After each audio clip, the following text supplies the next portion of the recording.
benar-benar kecolongan bagi Indonesia dalam 10 tahun terakhir ini. Strategi yang kedua, Cina invasi, penguasaan wilayah.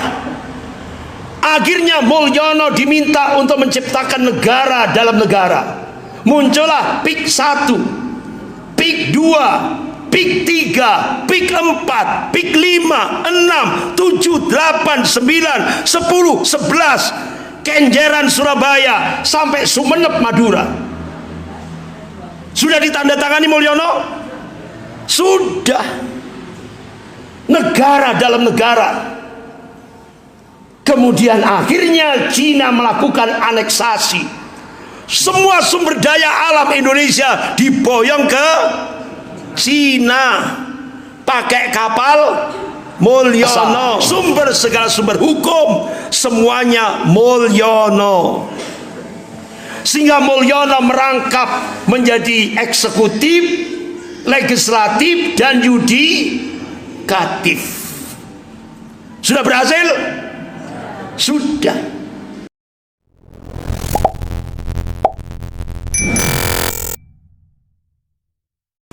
Masyaallah muslimin jamaah subuh rahimakumullah, pagi ini kita membahas satu tema, yaitu tasyakur 80 tahun kemerdekaan Republik Indonesia. Sebagaimana Allah Subhanahu wa taala memberikan tanbih dalam surah Ibrahim ayat 7. Allah berfirman, a'udzubillahi minasyaitonir rajim. La in syakartum la'adzidanakum wa la in kafartum min adzabil syadid. Barang siapa yang pandai-pandai mensyukuri nikmat Allah, niscaya Allah akan menambah nikmatnya. Dan barang siapa yang kufur akan nikmat Allah, ingat azab Allah sangat pedih. Masya Allah, 3 ulama kita, yaitu Kiai Haji Mudzakkir dari Muhammadiyah, Kiai Haji Wahid Hasim dari Nahdlatul Ulama, Kiai Haji Agus Salim dari Serikat Islam, diminta oleh 60 anggota Badan Penyidik Usaha Persiapan Kemerdekaan untuk menyusun dasar negara Republik Indonesia. Masya Allah, 3 ulama kita walaupun sampai hari ini belum pernah dicatat dalam sejarah siapa yang menyusun dasar negara Republik Indonesia. Itu adalah 3 ulama. Masya Allah, terutama alinea ketiga itu diawali dengan Bismillahirrahmanirrahim. Atas berkat rahmat Allah yang Maha Kuasa, Indonesia merdeka. Kenapa 3 ulama ini mencantumkan di alinea ketiga, atas berkat rahmat Allah yang Maha Kuasa, Indonesia merdeka? Itu tidak lain daripada aplikasi surah Al-Baqarah ayat 218. Sebagaimana Allah berfirman, a'udzubillahi minasyaitonir rajim, innal ladzina amanu walladzina jahadu walladzina hajaru wajahadu fi sabilillah ulaika yarjuna rahmatullah wallahu ghafurur rahim. Innal ladzina amanu, sesungguhnya orang-orang yang mukmin, orang-orang yang beriman, hamba-hamba Allah yang muwahhid, yang mentauhidkan Allah dalam segala aspek kehidupan ini. Walladzina hajaru,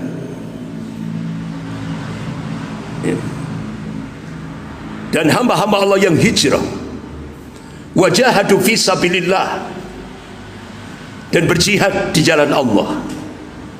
Ulaika yarjuna rahmatullah. Mereka inilah hamba-hamba Allah yang mengharap rahmat dari sisi Allah Subhanahu wa taala. Wallahu ghafurur rahim. Dan Allah ini Maha Pengampun lagi Maha Penyayang. Jadi aplikasi dalam surah Al-Baqarah ayat 218 ini dicantumkan oleh 3 ulama kita di alinea ketiga. Diawali dengan teks aslinya itu diawali dengan Bismillahirrahmanirrahim. Jadi pahlawan-pahlawan kita ketika mengaplikasikan amanu wa hajaru wa jahadu fi sabilillah, baru Allah berikan rahmat. Apa? Berupa kemerdekaan Republik Indonesia. Inilah yang dicantumkan oleh 3 ulama kita di dalam dasar negara Republik Indonesia. Makanya kita disuruh untuk jangan sampai ada istilah jas merah, jangan sampai melupakan sejarah. Kalau kita melupakan sejarah, kita akan digilas oleh sejarah itu sendiri.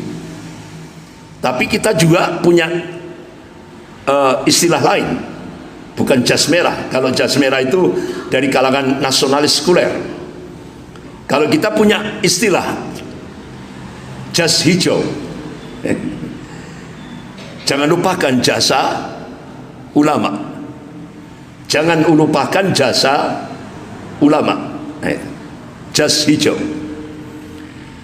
Karena hakikatnya kemerdekaan Republik Indonesia ini jasa para ulama. Saham terbesar Indonesia itu adalah umat Islam. Itu diakui oleh sejarah.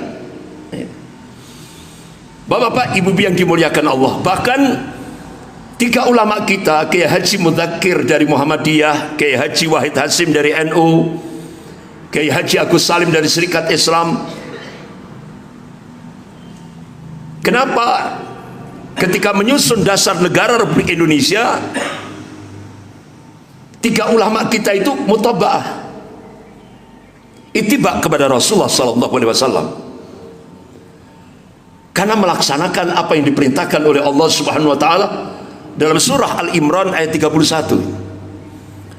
Allah berfirman, a'udzubillahi minasyaitonir rajim, qul in kuntum tuhibbunallah fattabi'uni yuhibbukumullah wa yaghfir lakum dzunubakum wallahu ghafurur rahim. Qul in kuntum tuhibbunallah, katakanlah jika kalian benar-benar cinta kepada Allah, fattabi'uni, ini perintah dari Allah, kita disuruh mutaba'ah, ittiba kepada Rasulnya. Oleh karena itu, ketika Rasulullah SAW mendirikan daulah Madinah Al-Munawwarah, Rasulullah menegakkan piagam Madinah. Begitu juga 3 ulama kita di Indonesia ketika menyusun dasar negara Republik Indonesia, 3 ulama kita ittiba kepada Rasulullah SAW, diberi nama piagam Jakarta. Masya Allah, luar biasa. Atau yang sering disebut dengan Jakarta Charter. Akan tetapi pertanyaan kita, kenapa piagam Jakarta itu sekarang hilang? Kapan hilangnya? Ini yang perlu dipertanyakan. Siapa yang menghilangkan? Karena Allah Subhanahu wa taala menegaskan dalam surah Al-Fat ayat 23 itu. Ayat 22 sampai 23. A'udzubillahi minasyaitonir rajim. Sunnatullahi allati qad khalat min qabl wa lan tajid sunnahi tabdila. Jadi kata Allah, sunnatullah itu sudah berlaku sejak dulu, dan kalian tidak akan bisa, tidak akan melihat, tidak akan menyaksikan perubahan akan sunnatullah. Artinya apa? Allah yang menciptakan, yang menguasai rotasi alam jagat raya ini, Allah yang meninggikan langit tanpa tiang ini, mengabarkan bahwa sejarah akan berulang. Hukum perulangan sejarah itu berlaku umum, kata Allah. Sejarah akan berulang. Yang membedakan adalah warna dan kualitasnya. Itu yang dikabarkan oleh Allah. Ya. Bapak-bapak, ibu yang dimuliakan Allah, ternyata siapa yang memerintahkan untuk merubah Piagam Jakarta? Ternyata tokoh nasionalis sekuler, yaitu Soekarno. Karena Soekarno konsisten pada ideologi sekuler.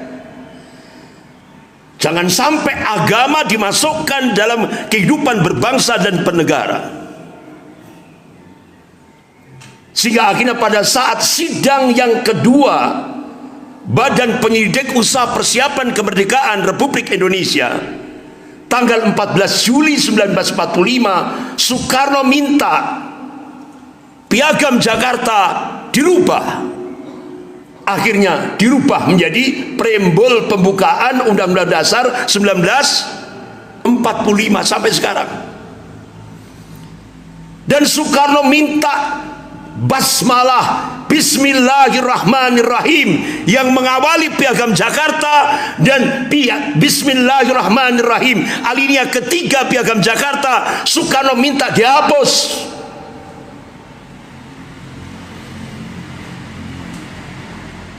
Itu bapak-bapak, ibu yang dimuliakan Allah. Nah, ingat, Allah menegaskan sejarah akan berulang. Kalau dulu bapaknya, setelah itu anaknya, setelah anaknya petugasnya. Benar? Sejarah berulang. Makanya kenapa Rasulullah SAW di dalam kitab Sahih Muslim bab Al-Fitan wa Asratus Sa'a, Rasulullah mengabarkan apa-apa yang akan terjadi sebelum yaumil qiyamah. Rasulullah sampaikan secara rinci sekali. Apa hikmahnya? Supaya umat Islam ini tidak menjadi mangsa bagi musuh-musuhnya. Karena mulai dari dulu, saudara, pengkhianatan nasionalis sekuler mulai dari sebelum Indonesia merdeka sampai sekarang, pengkhianatan nasionalis sekuler itu terus terjadi. Yang konsisten mulai dari masa penjajahan sampai sekarang adalah umat Islam. Itu ditatat dalam sejarah. Bapak-bapak, ibu yang dimuliakan Allah, ini kita harus paham. Sejarah akan berulang. Kalau dulu di Indonesia muncul peristiwa G30 SPKI, sejarah akan berulang. Kalau dulu PKI, sekarang KGB, komunis gaya baru, sejarah berulang. Bedanya, kalau dulu PKI membantai umat Islam dan TNI, sekarang KGB, komunis gaya baru, menguasai pemerintahan, menguasai parlemen, dan mereka balas dendam kepada umat Islam dan ulamanya menggunakan kekuasaan. Sudah terjadi? Sudah. Sejarah berulang, kata Allah. Bapak-bapak, ibu yang dimuliakan Allah, langsung saja, gak usah saya tambahi prolognya, langsung personel yang 3. Jadi personel yang 3 ya langsung.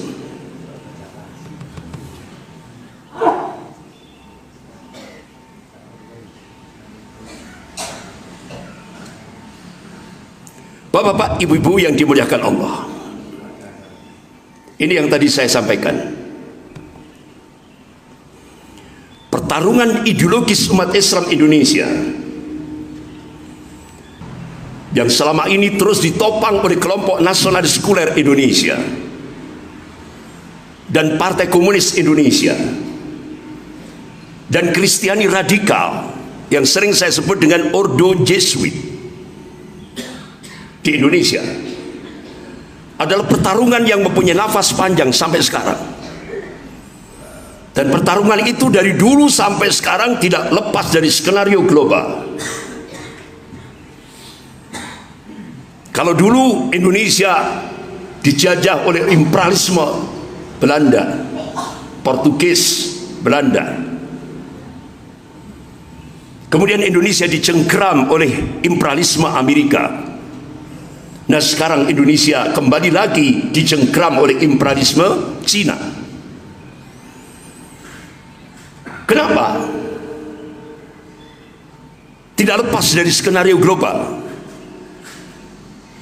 Karena hasil riset sebuah lembaga riset dunia, The Pew Forum on Religion and Public Life, melakukan riset tahun 2005. Kemudian dipublish tahun 2006. Isinya apa?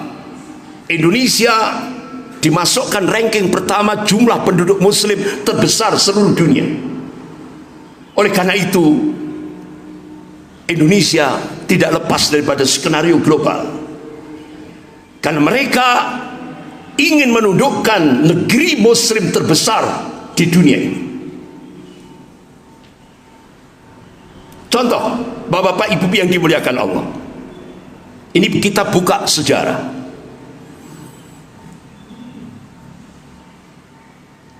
Saat Indonesia dijajah oleh Belanda,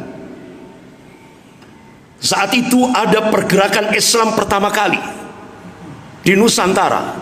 Indonesia belum ada, namanya Nusantara. Dan pergerakan Islam pertama kali itu dimotori oleh 3 orang, yaitu Bapak Haji Saman Hudi, pengusaha batik di Kampung Batik Laweyan, Surakarta. Kemudian Haji Umar Said Cokro Aminoto, kemudian Haji Agus Salim. 3 tokoh ulama ini hampir 10 tahun membangun pergerakan Islam yang diberi nama Serikat Islam, SI. Begitu Serikat Islam muncul, sebagaimana Allah ingatkan dalam surah Al-Maidah ayat 82 ini, A'udzubillahi minasyaitonir rajim. La tajidanna ashadan nas adawatan lil ladzina amalu yahuda wal ladzina asyraku. Sungguh kalian akan menyaksikan orang-orang yang paling keras permusuhannya terhadap hamba Allah yang mukmin, kata Allah, al-Yahud, Yahudi, dan orang-orang musyrik. Begitu saat Indonesia dijajah oleh Belanda, muncul pertama kali pergerakan Islam pertama kali, yaitu tanggal 16 Oktober 1905 Masehi di Kampung Batik Laweyan, Surakarta, Solo, oleh 3 ulama ini.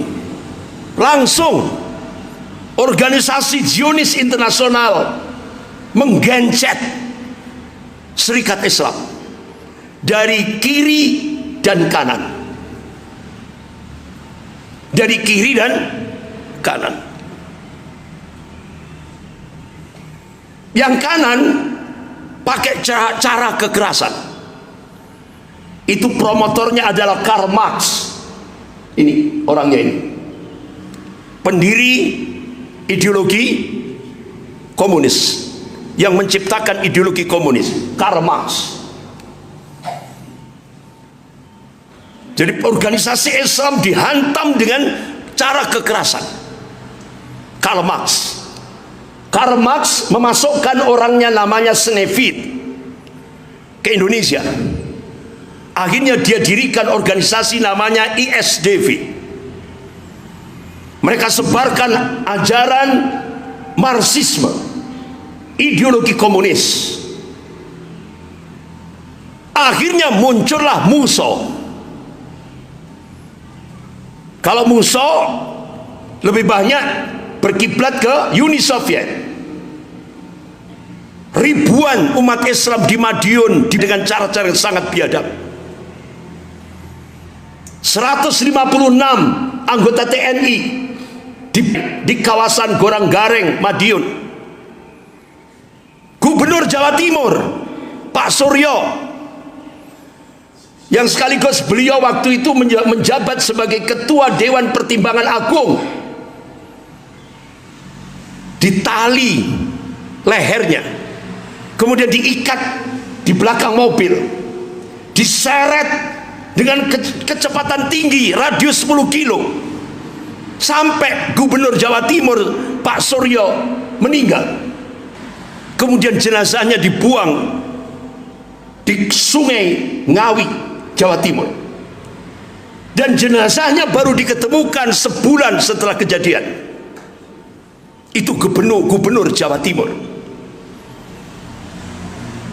Ternyata gerombolan musuh bergerak menuju Gontor.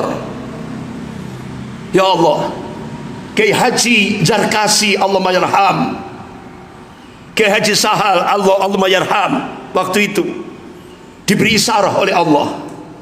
Terasa hanya 200 santri dan para asatid diungsikan, sehingga ketika gerombolan musuh ketika masuk pondok pesantren Gontor sudah kondisi kosong. Tapi yang jadi sasaran emosional pondok pesantren Gontor diobrak-abrik, dirusak oleh gerombolan musuh. Kemudian setelah itu gerombolan musuh bergerak ke Takran Magetan, tempatnya Pak Dahlan Iskan. Pak Dahlan Iskan yang Jawa Pos, yang dalam Menteri BUMN dulu ya. Saya pernah diundang di sana, di Takran Magetan. Saya diperlihatkan monumennya. Jadi di dalam monumen itu ditulis korban kebiadaban PKI Muso. Jadi ada pondok pesantren yang cukup terkenal di Takran Magetan, yaitu Sabilil Muttaqin, yang bisa terdeteksi itu ada 108 orang korban kebiadaban Muso di Takran Magetan. Jadi jenazah nomor 1 sampai 68 itu terdeteksi siapa namanya. Tapi jenazah nomor 68 sampai 108 tidak terdeteksi oleh kebiadaban Muso, gerombolan Muso. Belum lagi di kawasan Kresek, desa Kresek Madiun. Belum lagi di pabrik gula. Umat Islam mengalir. Banyak para kiai, para ulama dimasukkan di sumur-sumur tua. Itulah kebiadaban musuh. Dan akhirnya bapak-bapak ibu yang dimuliakan Allah, puncaknya mereka melakukan kekerasan terhadap umat Islam. Puncaknya yaitu DNAID. Ini genealoginya itu kelihatan nampak. Setelah DNAID muncullah sekarang PSI.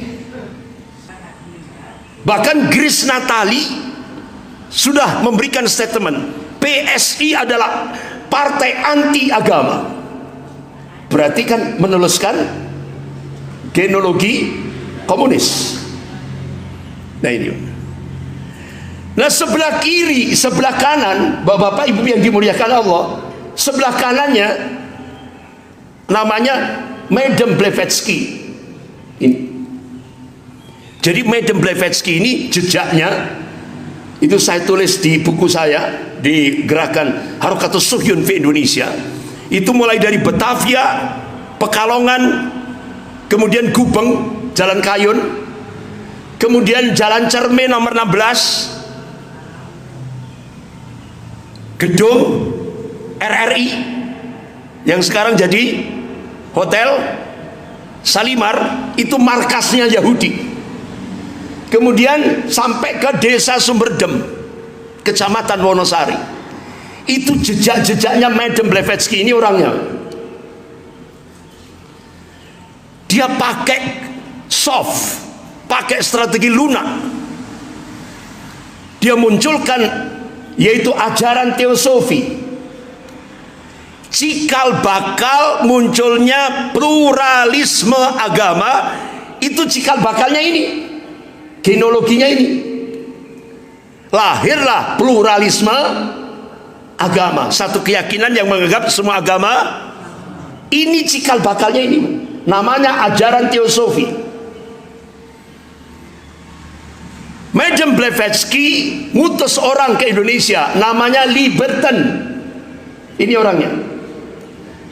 Liberton diteruskan oleh Budi Utomo, organisasi Budi Utomo, yang berdiri tahun 1908 Masehi.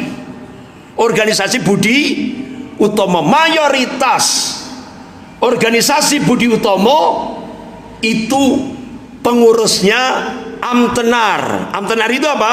Pegawai penjajah Belanda, digaji oleh Belanda. Ini ditulis oleh Dr. Steven, pakar sejarah Belanda, dan sudah diterjemahkan dalam bahasa Indonesia.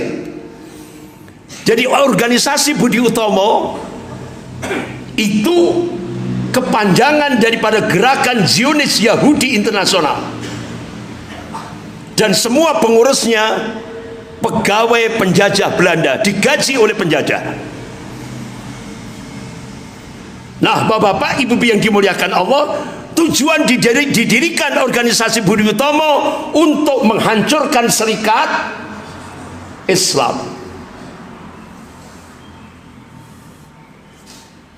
Karena serikat Islam waktu itu yang dipimpin oleh Haji Umar Said Cokroaminoto, Masya Allah, tahun 1905 Masehi, jargonnya sudah semurni-murninya tauhid, setinggi-tingginya ilmu, sepandai-pandainya siasah.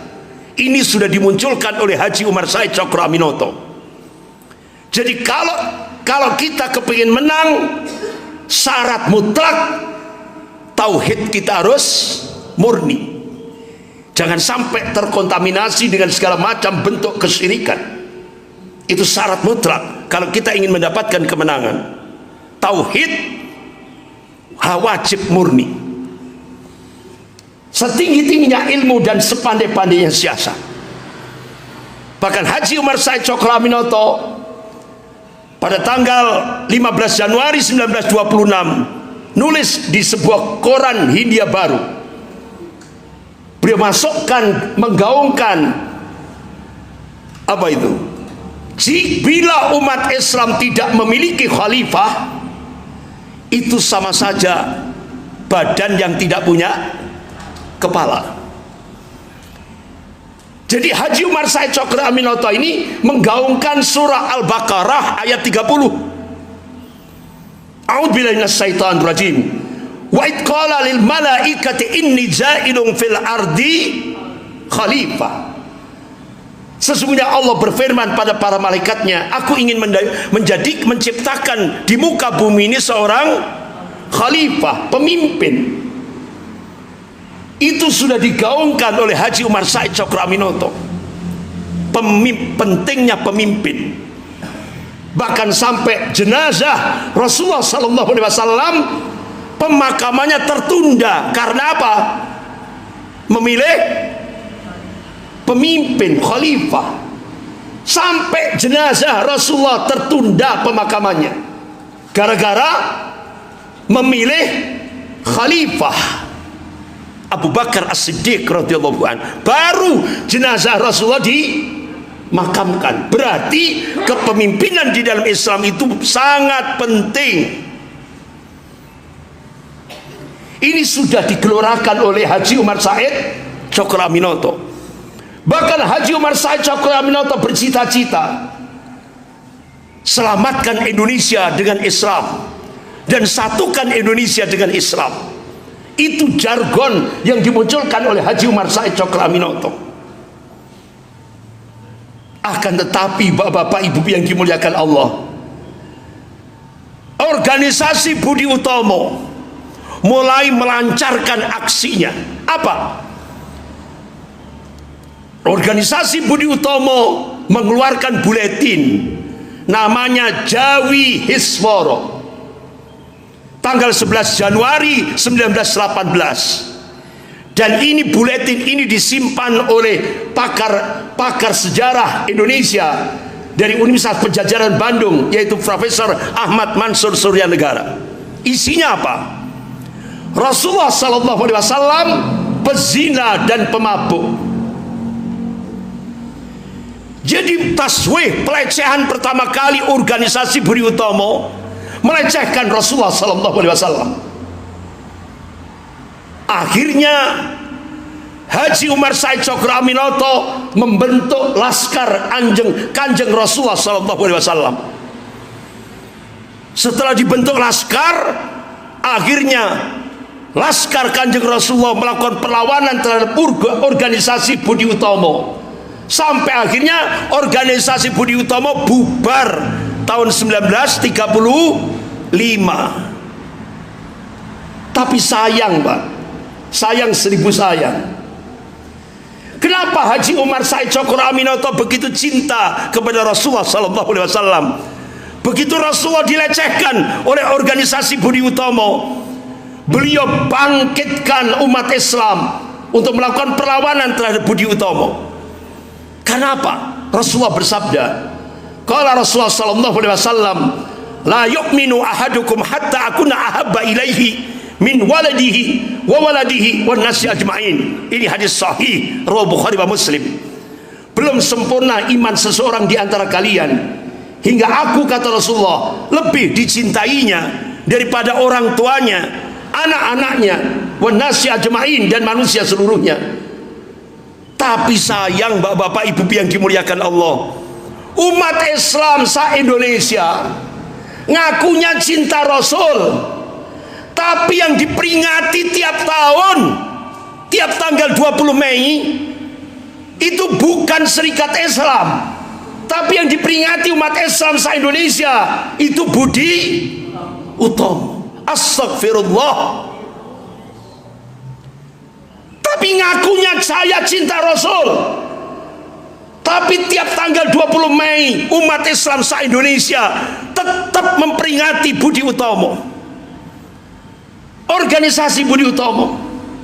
Bahkan di Malang dijadikan kampus namanya IKIP Budi di Jalan Arjuno. Astagfirullah. Nggak paham, Pak. Padahal ngaku cinta Rasul, tapi yang diperingati yang melecehkan Rasul. Ini harus istighfar umat Islam ini. Yang diperingati itu sebenarnya Serikat Islam 16 Oktober, bukan 20 Mei. Bapak-bapak, ibu-ibu yang dimuliakan Allah, akhirnya bapak-bapak, ibu yang dimuliakan Allah, akhirnya organisasi Budi Utomo bubar tahun 1935. Nah, pada saat itu organisasi Budi Utomo bubar, alhamdulillah muncullah organisasi Islam, organisasi politik Islam meneruskan Serikat Islam, yaitu Masumi, Muhammadiyah, NU, Al-Irsyad, semua ormas-ormas Islam bersatu menjadi satu partai politik namanya Masumi. Siapa tokohnya? Muhammad Natsir. Ini Pak tokohnya. Sehingga akhirnya pada saat itu terjadi perdebatan antara Muhammad Natsir dan Presiden pertama Republik Indonesia, Soekarno. Jadi dalam sejarah Islam Indonesia, salah satu tonggak penting adalah ketika terjadi perdebatan ilmiah antara Muhammad Natsir, tokoh Masumi, dengan Presiden Soekarno, Presiden pertama Republik Indonesia, dalam wacana konsep negara. Kata Pak Natsir, Islam tidak dapat dipisahkan dari negara, karena urusan kenegaraan pada prinsipnya merupakan bagian yang terintegrasi dengan risalah Islam. Negara adalah sekumpulan orang yang bersatu dalam satu teritorial, menyepakati hidup bersama dan mengelola wilayah tersebut. Sebab itu negara juga menjadi soal yang tidak dapat dipisahkan dari Al-Quranul Karim.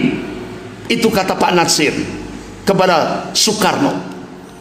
Bahkan Pak Natsir mengutip satu ayat dalam surah Adz-Dzariyat ayat 56 Allah berfirman, a'udzubillahi minasyaitonir rajim, wa ma khalaqtul jinna wal insa illa liya'budun. Tidaklah aku ciptakan jin dan manusia ini kecuali untuk beribadah kepada Allah. Bertitik tolak dari dasar ideologi Islam ini, Pak Natsir menegaskan kepada Soekarno, kesimpulan cita-cita hidup seorang muslim di dunia ini hanyalah ingin menjadi hamba Allah, Abdullah, agar mencapai kejayaan dunia dan akhirat kelak. Akan tetapi Soekarno menolak nasihat Pak Natsir. Soekarno menolak Islam sebagai dasar negara. Soekarno berkiblat pada pemikiran Mustafa Kemal Atatürk, bapak sekuleris Turki yang menghancurkan Islam di Turki, yang mayatnya tertolak oleh bumi. Mustafa Kemal Atatürk diadab oleh Allah. Manusia yang paling dilaknat oleh Allah setelah Fir'aun adalah Mustafa Kemal Atatürk. Itu oleh Soekarno dijadikan pijakan untuk membangun Indonesia. Oleh karena itu Pak Natsir menegaskan, Mustafa Kemal Atatürk itu anggota Freemason Zionis Yahudi dan begundal Zionis.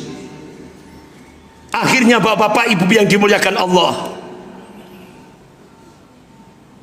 di akhir pemerintahan Soekarno ternyata tidak konsisten.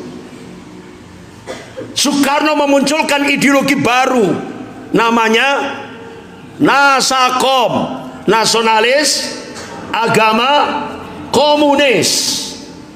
Dan Soekarno minta NU keluar dari Masyumi, sehingga akhirnya PNI, NU, komunis bersatu melawan Masyumi. Benar? Benar Pak? Hai. Sehingga Soekarno pidato, Nasakom bersatu, hancurkan kepala batu. Siapa yang dimaksud kepala batu? Masyumi. 907 ulama Masyumi seluruh Indonesia dijebloskan penjara oleh Soekarno, termasuk Buya Hamka, termasuk Muhammad Natsir di Batu, Malang. Nah, bapak-bapak, ibu yang dimuliakan Allah, akhirnya Bung Hatta menolak ideologi Nasakom ciptaan Soekarno. Bung Hatta mengundurkan diri dari jabatan wakil presiden tepat bulan Desember 1950. Benar? Benar? Bung Hatta mengundurkan diri dari jabatan wakil presiden bulan Desember 1950. Akhirnya muncullah duet nasional, yaitu Soekarno dan DN Aidit. Di depan 4 juta masa PKI di Senayan, yang sekarang GBK, dulu Senayan, Soekarno pidato pada HUT 45 PKI, suburlah PKI. Sampai akhirnya terjadilah peristiwa G30S PKI. Benar? Ini sejarah, gak bisa dihapus. Ini bahkan DN Aidit minta Soekarno untuk mempersenjatai petani dan buruh, tapi ditolak oleh Jenderal Ahmad Yani. Sehingga akhirnya Jenderal Ahmad Yani disiksa dengan cara yang sangat biadab oleh PKI dan Gerwani. Bahkan yang pertama kali dimasukkan ke lubang buaya, ke sumur lubang buaya, itu adalah Jenderal Ahmad Yani. Sampai akhirnya karena kerasnya benturan dasar sumur itu, dua bola mata Jenderal Ahmad Yani terlepas. Sehingga begitu evakuasi oleh Jenderal Soeharto, Jenderal Ahmad Yani dua bola matanya sudah hilang. Penyiksaan yang sangat biadab yang dilakukan oleh PKI dan Gerwani. yang terkenal dengan Genjer. Nah, ini isi teks pidatonya Soekarno, bisa dilihat di Google, Pak. Pada saat Soekarno pidato dengan judul Subur-suburlah PKI pada HUT PKI 45 tanggal 23 Mei 1965 di depan 4 juta massa PKI di Senayan. Akhirnya ABRI dan umat Islam bersatu melawan komunis. ABRI di sini siapa? RPKAD yang dipimpin oleh Letnan Kolonel Sarwo Edi Wibowo. Alhamdulillah, ABRI dan umat Islam bersatu melawan komunis, berhasil. Nah, sekarang sejarah berulang. RPKAD jadi Kopassus. Sekarang Kopassus bersama umat Islam bersatu lagi melawan KGB komunis gaya yang dipimpin oleh Mulyono. Ikonnya Mulyono. Itu, Pak, sejarah berulang. Akhirnya PKI dibubarkan secara resmi pada tanggal 12 Maret 1966 yang dikukuhkan oleh TAP MPRS nomor 25 tahun 66 dan di era reformasi diperkuat oleh Undang-Undang nomor 27 tahun 1999. Bahkan satu-satunya jenderal yang selamat yaitu Jenderal Abdul Haris Nasution. Beliau diangkat menjadi ketua MPRS. Beliau keluarkan TAP MPRS nomor 33 garis miring MPRS garis miring 1967 tentang pencabutan kekuasaan pemerintah negara dari Soekarno, dari Presiden Soekarno. Bahkan dalam ketetapan itu di bagian menimbang dikatakan Soekarno melindungi tokoh-tokoh PKI. Artinya Soekarno terlibat peristiwa G30S. Itu bunyi ketetapan TAP MPRS nomor 33 MPRS 1967. Ini tidak bisa diganggu gugat, Pak. Ini sejarah. Nah, Bapak-bapak, Ibu yang dimuliakan Allah, setelah Soekarno mati dilanjutkan anaknya. Nama partainya PDIP. Ini genealoginya.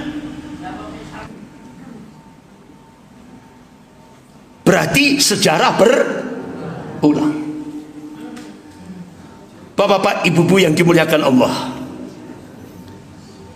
mudah-mudahan dari kita mempelajari sejarah ini jangan sampai kita artinya kecolongan untuk masuk lubang untuk kedua kali. Bahkan TNI sudah wanti-wanti, jangan sekali-kali memberi kesempatan kepada anak keturunan PKI untuk menguasai negara.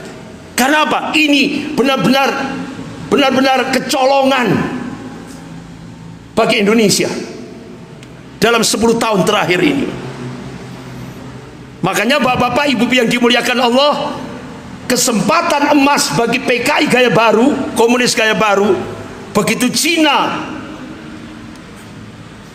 menguasai Indonesia, ternyata Cina pakai strategi. Yang pertama, intervensi. Pakai apa? Investasi. Tujuannya apa? Supaya penyelenggara negara Indonesia merubah undang-undang. Dan puncaknya merubah konstitusi negara. Sudah terjadi? Sudah. Kemudian strategi yang kedua Cina, invasi, penguasaan wilayah. Akhirnya Mulyono diminta untuk menciptakan negara dalam negara. Muncullah PIK 1, PIK 2, PIK 3, PIK 4, PIK 5, 6, 7, 8, 9, 10, 11, Kenjeran Surabaya sampai Sumeneb Madura. Sudah ditandatangani Mulyono? Sudah. Negara dalam negara. Kemudian akhirnya Cina melakukan aneksasi. Semua sumber daya alam Indonesia diboyong ke Cina. pakai kapal Mulyono. Benar? Sudah. Nah ternyata setelah kita teliti, Pak, Cina untuk menguasai Indonesia ini tidak ujuk-ujuk. Ternyata Partai Komunis Cina melakukan kongres di Beijing tahun 1986. Isinya apa? Ternyata ada 3 hambatan Cina melakukan penetrasi ke Indonesia. Yang pertama, regulasi dan doktrin anti komunis. TAP MPRS nomor 25 tahun 66, Undang-Undang nomor 27 tahun 1999. Ternyata oleh Mulyono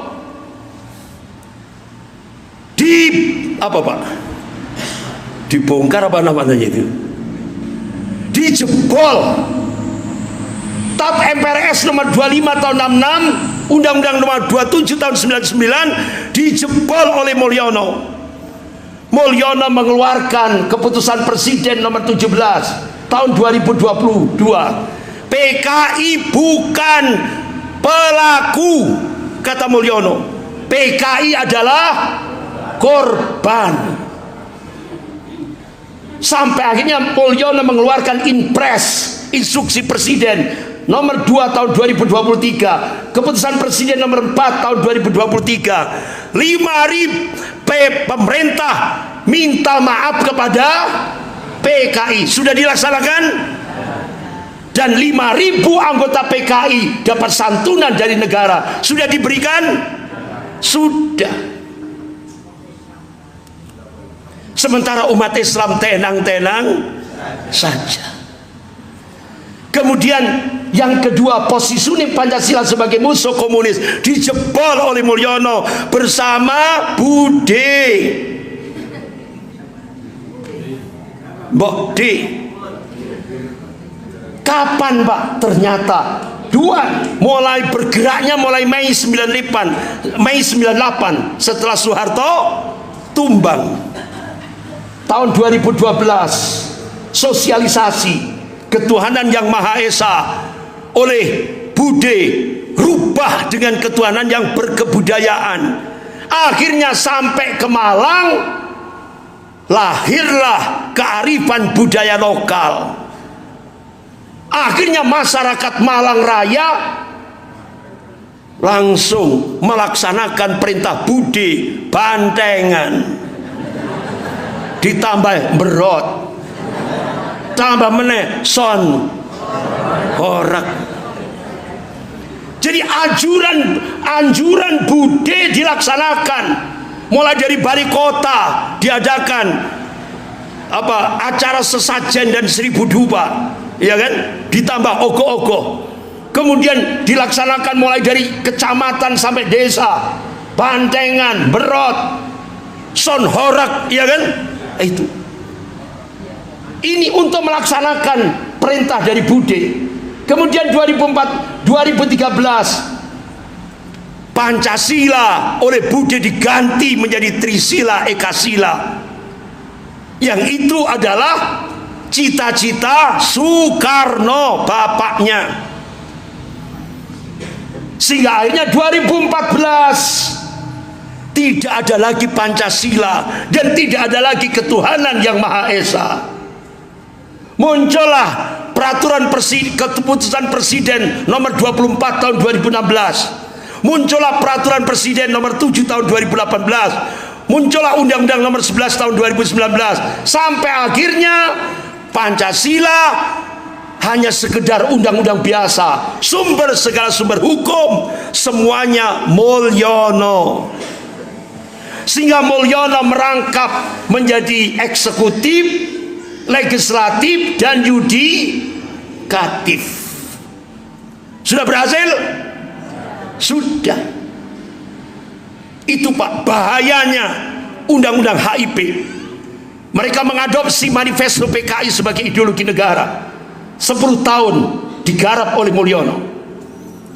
Menurunkan derajat Pancasila dari inti Undang-Undang Dasar 45 menjadi sekelas undang-undang biasa. Memeras Pancasila jadi Trisila dan Ekasila. Mengganti ketuhanan yang Maha Esa dengan ketuhanan yang berkebudayaan. merangkai Pancasila dalam tafsir tunggal rezim rasa PKI. Dan yang terakhir, sikap anti komunis umat di kalangan umat Islam Indonesia masih solid. Ternyata dijebol oleh Mulyono dengan strategi divide et impera. Divide et impera. Kiai diadu domba dengan habaib, PBNU diadu domba dengan PKB, Muhammadiyah diadu domba dengan Salafi, tokoh dengan tokoh, ormas dengan ormas. Sudah berjalan sampai sekarang? Sudah. Dijebol oleh Mulyono. Gak usah diteruskan, tambah sumpah. Mudah-mudahan apa yang kita bahas pada pagi hari ini menjadi pelecut kita, menjadi semangat kita untuk menyongsong Indonesia ke depan, menyongsong kebangkitan Islam ke depan. Siap? Siap kita menyongsong kebangkitan Islam di Indonesia? Takbir! Allah. Sekian, kita akhiri dengan bacaan hamdalah dan doa kafarat majelis. Alhamdulillahirabbil alamin. Subhanakallahumma wa bihamdika asyhadu an la ilaha illa anta astaghfiruka wa atubu ilaik. Wabillahi taufiq wal hidayah. Wassalamualaikum warahmatullahi wabarakatuh.